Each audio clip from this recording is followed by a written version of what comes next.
So yeah, I mean, I guess we've kind of talked about some of the improvements you guys want to see. I mean, what do you think? Do you think I'd like to see AI ships, like smaller, like skeleton sloops. Yeah. that could be interesting? Like it'd be something for like someone like me who's playing by himself. Like, hey, I might have a chance against that because maybe I can take on the AI better than I can take on a galleon of people with my so-so skills.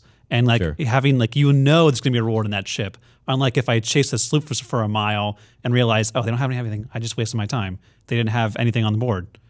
So having like an AI ship that you can actually plunder for guaranteed loot, and then have like a faction, like a new factions that could appear over time. Like, hey, this faction's all about plundering other ships, or a PvP faction, so it actually makes kills worthwhile. Like, instead of just killing each other mindlessly for hours when they keep respawning, to actually get something from that. I wonder if those are coming, the skeleton crews or something. There's a commendation in the Order of Souls branch that says X amount of crews destroyed. I always thought that was like a skeleton crew in the forts, but I haven't actually ever completed one. I mean, I haven't checked in a couple days, but I don't think I've ever completed one. So I'm wondering what that is for. I do really like the idea of AI stuff because it's beautiful and gorgeous and really just awesome atmosphere as the world has.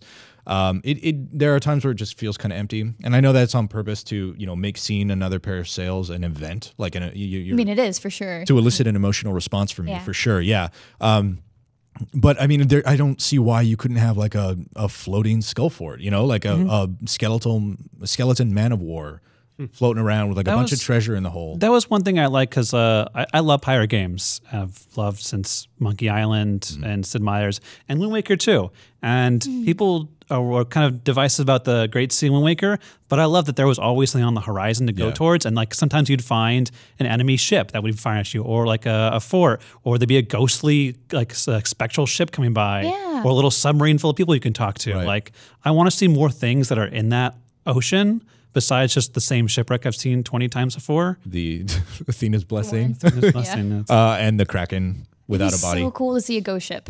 Yeah. That was an event. Like that's like well, there's the Ferry of the Damned, right? That is a water cooler moment. You're like, did you see that ghost ship? Like it resonate and like be a presence in this world like at night or something. Yeah, I mean, look, Rare's smart. These guys, these people that design games, like they know what they're doing. I can't imagine that they haven't thought of an like sort of emergent event where everyone needs to band together to take down this massive galleon that it's essentially a raid boss, right? And you see a massive skull in the sky and you see this ship floating around. Like they had to have thought about that. But I think you're both right. I think I want to see. The attention to detail that's in the game right now is amazing, and I want to just see more interactive elements of it. And then I also want to see more sort of like build-up moments, right? I want to see more water cooler moments.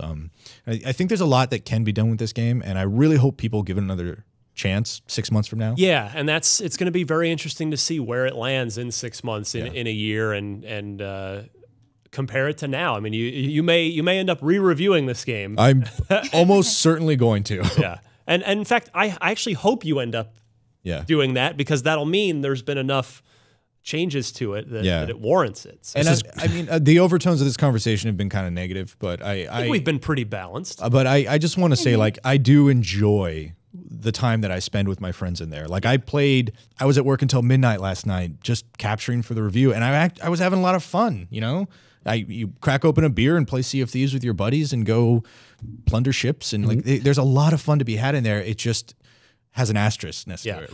I'm Ryan McCaffrey, the host of Unlocked. If you enjoyed that segment, be sure to check out the entire episode, and hey, all of our episodes on our YouTube channel. Find it at youtube.com/IGN Unlocked. You can also check us out if you're a podcast fan on pretty much any of your favorite podcast services as well.